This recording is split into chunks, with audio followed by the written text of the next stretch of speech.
സമ്പന്നരുടെ വാസസ്ഥലം. ഇവിടെ പലർക്കും പലതരം സ്വപ്നങ്ങളാണ്.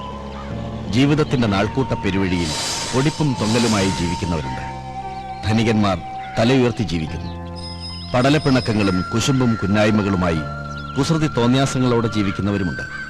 അവരിൽ കഞ്ഞിയും ചമ്മന്തിയും കൂട്ടി ജീവിക്കുന്ന 2 പേർക്കിടയിലേക്കാണ് നമ്മൾ കടന്നു ചെല്ലുന്നത്. ഭൂതകാലം തന്ന കൈപ്പേറിയ അനുഭവങ്ങളുമായി ജീവിക്കുന്ന ഒരച്ഛന്റെയും ഭാവികാലം കരുപ്പിടിപ്പിക്കാൻ നെട്ടോട്ടമോടുന്ന ഒരു മകന്റെയും ജീവിതത്തിലേക്കാണ് നമ്മുടെ യാത്ര. Good morning. മോർണിംഗ്. ആയ കാലത്ത് ഓടിയിരുന്നെങ്കിൽ ഇതിന്റെ വല്ല കാര്യം ഉണ്ടായിരുന്നോ? ഒന്ന് നിന്നെ. ആദ്യം നീ പറഞ്ഞത് മര്യാദ, ഗുഡ് മോർണിംഗ്. രണ്ടാമത് നീ പറഞ്ഞത് അഹങ്കാരം, ആയ കാലം എന്ന് പറഞ്ഞില്ലേ? നിന്റെ അച്ഛൻ ഇപ്പോഴും ആ പഴയ കറവക്കാരൻ ഭാർഗവൻ തന്നെയല്ലേ? വയസ്സ് എത്രയായി? 50. അയാളുടെ വയസ്സല്ല ചോദിച്ചത്, നിനക്ക് എത്ര വയസ്സായി? 20. അതായത് നിന്റെ ആയ കാലം. ഈ അസ്ഥി കൂടത്തിൽ നിന്ന് ഇറങ്ങിയേ. ഇറങ്ങണം. എന്ത് ചെയ്യാൻ പോവാ?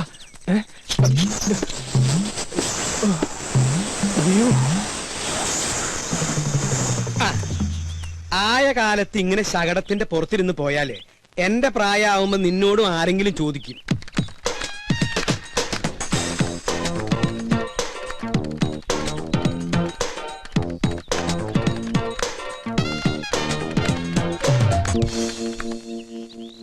ഇവിടെ അടുത്ത് തന്നെയല്ലേ പാല് കൊടുക്കാനുള്ള വീടുകള്? അപ്പൊ പിന്നെ ഉന്തി തള്ളി അങ്ങോട്ട് പോയാ മതി. ചെലടാ പോടാ പോടാ പോടാ.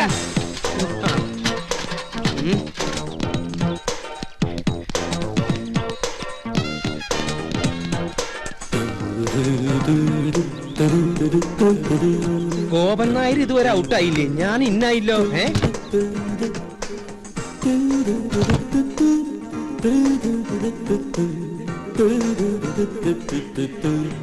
എന്റെ ഈശ്വര, കട്ടിൽ വെച്ചാണല്ലോ. പിന്നെ എങ്ങനെ ഈ സാധനം താഴ്ത്തിക്ക് വീണേ? പൊട്ടിയിട്ടുണ്ടാവോ? ഓരോ മക്കള് അച്ഛൻ ചത്തട്ട് കട്ടിലൊഴിയാൻ നോക്കി നടക്കുക.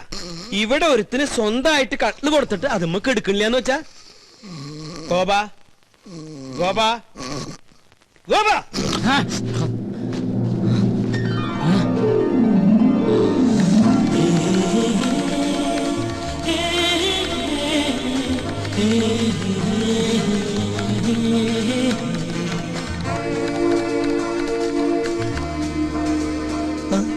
എഴുന്നേറ്റ് എന്തെങ്കിലും കാപ്പിയോ വല്ലതും കുടിക്കായിരുന്നില്ലേ? എനിക്ക് വേണ്ട. വേണ്ടെങ്കി വേണ്ട മോനെ. എന്തു ഉറക്കാടാ ഇത്? അച്ഛൻ ഉപദേശിക്കുകയാണെന്ന് പറയരുത്. മനുഷ്യനായ സൂര്യനൊപ്പം എണീക്കണം. എന്നിട്ട് അവനവന്റെ കാര്യങ്ങൾ അവനവൻ തന്നെ നിർവഹിക്കണം. ഞാൻ പല പ്രാവശ്യവും ഈ ശ്ലോകം ചൊല്ലിയിട്ടുള്ളതാ. ഇനി ചൊല്ലണ്ട. സമ്പത്ത് കാലത്ത് തൈ 10 വെച്ചാൽ ആപത്തു കാലത്തു കാ 10 തിന്നാം ഉറക്കവും പോയി എന്ന് പറഞ്ഞ സമ്പത്ത് കാലത്ത് നമ്മൾ എന്തെങ്കിലും ഉണ്ടാക്കി വെച്ചാ ആപത്ത് കാലത്ത് നമുക്കത് തിന്നാം. എന്നിട്ട് സമ്പത്ത് കാലത്ത് അച്ഛൻ വല്ലതും വെച്ചോ? എനിക്ക് നിന്റെ ചോദ്യത്തിന്റെ അർത്ഥം മനസ്സിലായില്ല. സമ്പത്ത് കാലത്ത് അച്ഛൻ വല്ലതും ഉണ്ടാക്കിയോന്ന്? എനിക്ക് അത്ര സമ്പത്ത് കാലം ഉണ്ടായിട്ടില്ല. എനിക്കെന്നും ക്ലേശല്ലേ ഉള്ളൂ. അയ്യോ, സമയം 7 ആയ. അയ്യോ 7 ആയ. അയ്യോ, ഞാനിവിടെ വെച്ചിരുന്ന സൂപ്പർ ലോട്ടോ ടിക്കറ്റ് എവിടെ? ഇതാണാ? അതല്ല, ഇതന്നെ. ഇതെങ്ങനെ ചുരുണ്ടേ? എന്താ ഇതെങ്ങനെ ചുരുണ്ടേന്ന്? തന്നെ ചുരുണ്ടതാവും. തന്നെ ചുരുളേ? അതിങ്ങനെ ചെവിയിട്ട് ചുരുട്ടി ചെവിയിലിട്ട് ചുരുട്ടി. ദൈവമേ, സൂപ്പർ ലോട്ടോ ഭഗവതി അടിക്കണേ.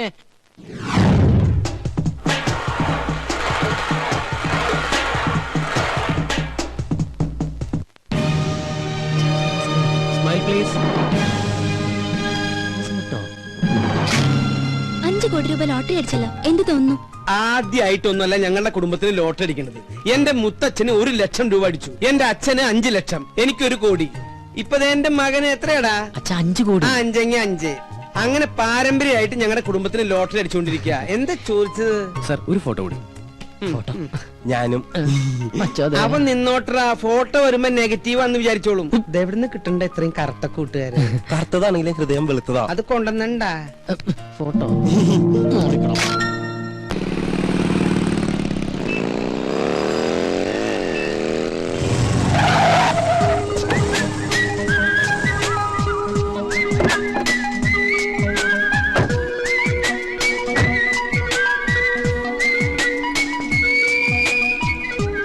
ഗോപ, ട്രീറ്റ് വേണം.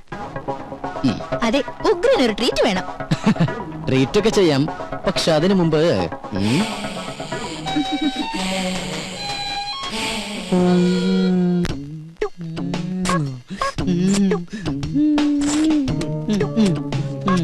ഇനിയും അയ്യേ, അയ്യേ, ഏയ്, എന്താ ഈ കാണിക്കണേ? എന്താച്ചാ അയ്യേ പിശാശ്, ഇത്ര കാലത്ത് നേരം വെളുത്തോ? നേരം എടുത്തൊന്ന് ടോർച്ചടിച്ച് നോക്കടാ. ഞാനൊരു മനോഹരമായ ഒരു സ്വപ്നം കണ്ടു കിടക്കായിരുന്നു അച്ഛാ. എന്ത് സ്വപ്നാടാ നീ കണ്ടത്? അത് തന്തമാരോട് പറയാൻ പാടില്ല, അടൽസോളിയാ. നീ അച്ഛനോട് പറയില്ലേ? പറയാൻ പാടില്ല കിളവാ.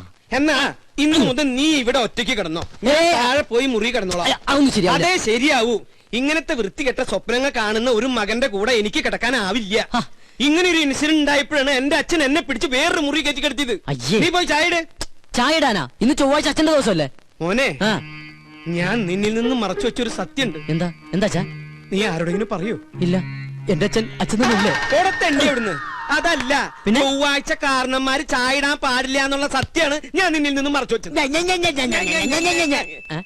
ആരത്? നീ പോയി ചായ ഇട്. ആരാ ബലടിക്കുന്നത് ഞാൻ നോക്കിട്ട് വരാം. എനിക്ക് ചായ ഇടാൻ പറ്റില്ല. ഈ കണക്കിന് അച്ഛനൊരു പെണ്ണ് കിട്ടുന്നതാ നല്ലത്. നീ എന്താ പറഞ്ഞേ? ഒന്നുകൂടി പറഞ്ഞടാ. ഈ കണക്കിന് ഞാനൊരു പെണ്ണ് കിട്ടുന്നതാ നല്ലതെന്ന്. പോടാ പട്ടിയ ഇവിടുന്ന്.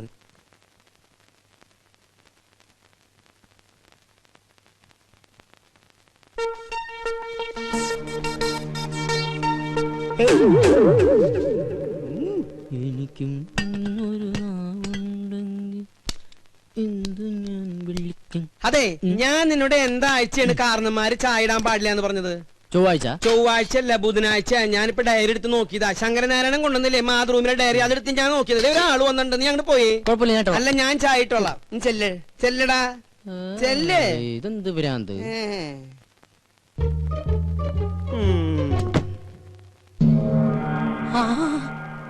തോമാച്ച സാറോ? വാ സാറേ. സാറ് വല്ലാണ്ട് കറുത്തു. ഭാര്യയും പിള്ളേരൊന്നും വന്നില്ല സാറേ. അവള് പ്രസവത്തിന് പോയിരിക്ക. 6ാമത്തെ അല്ലേ? അപ്പൊ സാറിപ്പോ ബാങ്കിൽ നിന്ന് പോവാറില്ലേ? ഗോപാ, ഞാൻ അച്ഛനെ വിളിക്കാം. എന്തിനാ? എടാ, എന്റെ പേഴ്സണൽ റിസ്കിലാണ് നിങ്ങൾക്ക് ഞാനന്ന് ഹൗസിംഗ് ലോൺ അനുവദിച്ചു തന്നത്. അറിയാം. അതിന് 10 മാസത്തെ ഡ്യൂസ് അല്ലേ വരുത്തിയിട്ടുള്ളൂ? മിടുക്കൻ. എടാ, ഞാൻ ഇവിടുന്ന് ട്രാൻസ്ഫർ ആയി പോയപ്പോ എന്താ നിങ്ങളോട് പറഞ്ഞത്? അടുത്ത മാസം അടയ്ക്കണമെന്ന്. അടുത്ത മാസത്തിന് ഇനി ഒരു മാസം കൂടിയില്ലേ?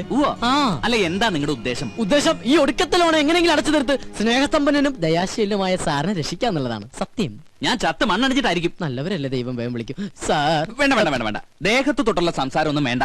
സത്യം പറയാലോ, സാർ ഒരു ശുദ്ധ മണ്ടന. ഏ? സോറി, ശുദ്ധ പാവാ. ഉം. ഒരു കാര്യം ചെയ്യാം. ഞാൻ ഈ 5 ലക്ഷം രൂപ ഒറ്റ മാസത്തിനുള്ളിൽ ഒരുമിച്ചടയ്ക്കാൻ വിചാരിക്കാം.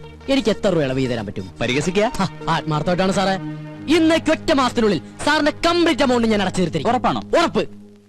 എന്റെ അച്ഛനാണ് സത്യം. ഇത് ഞാൻ അവസാനമായിട്ട് വിശ്വസിക്കുക. വാക്കുമാറൂല്ലോ. അരവിന്ദാക്ഷൻ നായരെ. ഓ, ദേ വന്നു. എന്തേ?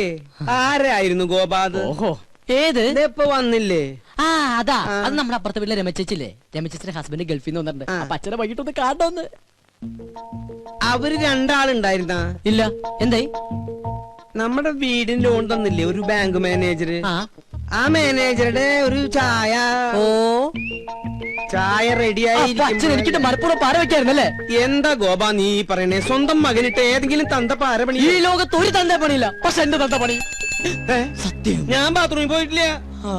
അച്ഛാ, അച്ഛാ, ദൈവമേ, ഇനി ഏത് കുരിശാണാവോ? ആരായാലും ഗോപനില്ല. ഞാൻ സോമനാ. ഏത് സോമൻ? സോമസുന്ദരൻ.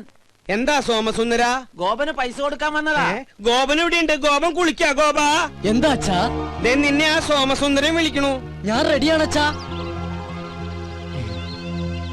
എന്താ സോമേട്ടാ, എന്നെ വിളിച്ചു അറിഞ്ഞു? നിനക്ക് കുഴപ്പമൊന്നുമില്ലല്ലോ? ഓ, ഇല്ല. ആഹാ, കോള് വല്ലതും ഉണ്ടാ? കോളുണ്ട്. ആ, 500 നിനക്ക്, 1500 ഓ, എനിക്ക്. ആയിക്കോട്ടെ. ഇത് അതെ, എന്റെ ശകുനത്തിന് സാലറി ഒന്ന് കൂട്ടിക്കിട്ടിയാ കൊള്ളായിരുന്നു. 3-4 ബുക്കിംഗ് വേറെ ഉണ്ട്. ഇന്ന് രാവിലെ ഒരു ശകുനം നിന്നിട്ട് വന്നേള്ളൂ. ഇനി നമ്മുടെ ശാന്തയുടെ വീട്ടിലും ബാലപ്പഞ്ചാന്റെ വീട്ടിലും കൂടി. അതെ, നീ അത്ര ബിസി ആണെങ്കിൽ ഞാൻ വേറെ ആളെ നോക്കിക്കോളാം. ആയിക്കോട്ടെ. ആ, എന്നാ അതുങ്ങതാ. അല്ല, അല്ലാകില്ല ഒന്നും വേണ്ട. ഈ ഒരു കാര്യം മനസ്സിലാക്കും, എന്റെ സാറിന് ഇതിലൊന്നും വിശ്വാസം ഉണ്ടായിട്ടല്ല, പിന്നെ ഇതെല്ലാം എന്റെ സമ്മർദ്ദം കൊണ്ടാണ്. പിന്നെ സാർ കേസ് ജയിക്കുന്നത് നീ ശകുനം നിൽക്കുന്നോണ്ടല്ല, അങ്ങേരുടെ കഴിവുകൊണ്ട്. നിന്റെ ശകുനത്തിന്റെ ഗുണം കൊണ്ടാണെങ്കിൽ നിന്റെ അച്ഛൻ ഇവിടെ ഇങ്ങനെ കരപ്പനും പിടിച്ച് കിടക്കില്ലായിരുന്നല്ലോ, എന്നോ കോടീശ്വരനായനെ. എന്റെ അച്ഛന് കരപ്പനാ? കരപ്പൻ ഞാനൊരു എക്സാമ്പിൾ പറഞ്ഞതാ. ഇനി നീ പറ, ഇതിവിടെ വെച്ച് നിർത്തണോ തുടരണോ? തുടരാം. തുടരാം. സാറിന്റെ ബെൽ മറക്കണ്ട. എന്നാണ് ഇത് പൂജ പണ്ണുമ്പോ ജപ്പാൻ കുത്ത അതിനൊക്കെയുള്ള മറുപടി ദൈവം കൊടുത്തോളും സാർ. പിന്നെ കൃത്യം 9 മണിക്ക് ഗോപൻ നമ്മുടെ ഗേറ്റിന്റെ മുമ്പിൽ ഉണ്ടാവും. എനിക്ക് ഈ ശകുനത്തിലൊന്നും വലിയ വിശ്വാസമില്ല എന്ന് തനിക്ക് അറിഞ്ഞൂടെ? വെറുതെ ആവശ്യമില്ലാത്ത ഓരോ... സാർ അങ്ങനെ പറയരുത്. അവന് 2000 രൂപ കൊടുത്താലെന്താ? നമുക്ക് കേസ് ജയിക്കണം. കഴിഞ്ഞ 2 കേസുകളിലും അവനെ ശകുനം കണ്ടുപോയത് കൊണ്ടാണ് നമ്മൾ ജയിച്ചത്. അല്ലാതെ എന്റെ കഴിവ് കൊണ്ടല്ല. അല്ലാതെ താൻ പാതി ദൈവം പാതി എന്നാണല്ലോ പ്രമാണം. പോരാത്തതിന് ഇന്നത്തെ എതിർ വക്കീല് കസ്തൂരി മാഡമാണല്ലോ. കോടതിയിൽ ഇന്ന് നടക്കാൻ പോകുന്നത് ഭാര്യയും ഭർത്താവും തമ്മിലുള്ള യുദ്ധമാണെന്ന് ആൾക്കാർ പറയുന്നത്. അതെ, യുദ്ധം തന്നെയാ. ഇനി കസ്തൂരിയല്ല, കോടതിയിലെ സകല വക്കീലന്മാര് വാദിച്ചാലും ഈ കേസിൽ രംഗസ്വാമി തന്നെ ജയിക്കും. ജയിക്കും. നമുക്ക് കാണാലോ. എതിർഭാഗത്ത് രംഗസ്വാമി ആയതുകൊണ്ട് തന്നെ ഇതെന്റെ പ്രസ്റ്റേജ് ഇഷ്യൂ കൂടിയാ. സോ ഐ പ്രോമിസ് യു, ഞാൻ ഈ കേസ് ജയിച്ചിരിക്കും.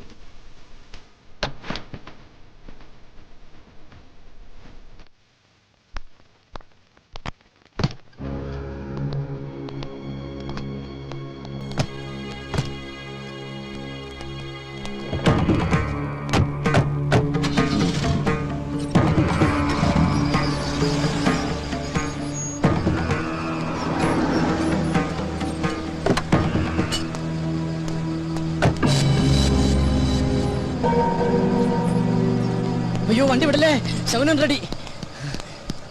Good morning.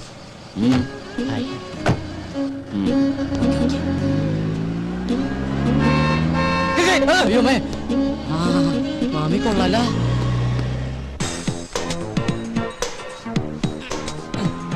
ഡാടാ മര്യാദക്ക് പണിയെടുക്കടാ. സ്വന്തം തന്ത പോലും അറിയാതെയാ ഈ പോസ്റ്റ് ഒട്ടിക്കുന്ന ബിസിനസ് ഞാൻ തുടങ്ങിയത്. ദൈവമേ, ദിവസം ശകുനിൽ നിന്ന് പൈസ മേടിക്കാൻ കഴിഞ്ഞിരുന്നെങ്കിൽ നിങ്ങളെപ്പോലുള്ള ചീപ്പ് തൊഴിലാളികളുടെ കൂടെ ഒന്ന് പോസ്റ്റ് ഒട്ടിക്കേണ്ട ഗതികേട് ഈ സുന്ദരനായ മുതലാളിക്ക് വരില്ലായിരുന്നു. You are right, Mr. Mulali. But once upon a time, I was a Shaguni. എന്ന് വെച്ചാ I was a Shaguni. ഞാൻ ശകുനം നിൽക്കുന്നവനായിരുന്നെന്ന്. ഓഹോ, അതിന് അങ്ങനെ ഒരു അർത്ഥമുണ്ടോ? അങ്ങനെ നിന്നായിരിക്കും ഹരി കരി പോലെ ആയത്. ശകുനം നിൽക്കുമ്പോ ചിരിക്കാതിരുന്നത് കൊണ്ട് അവന്റെ പല്ലെങ്കിലും വെളുത്ത് കിട്ടി.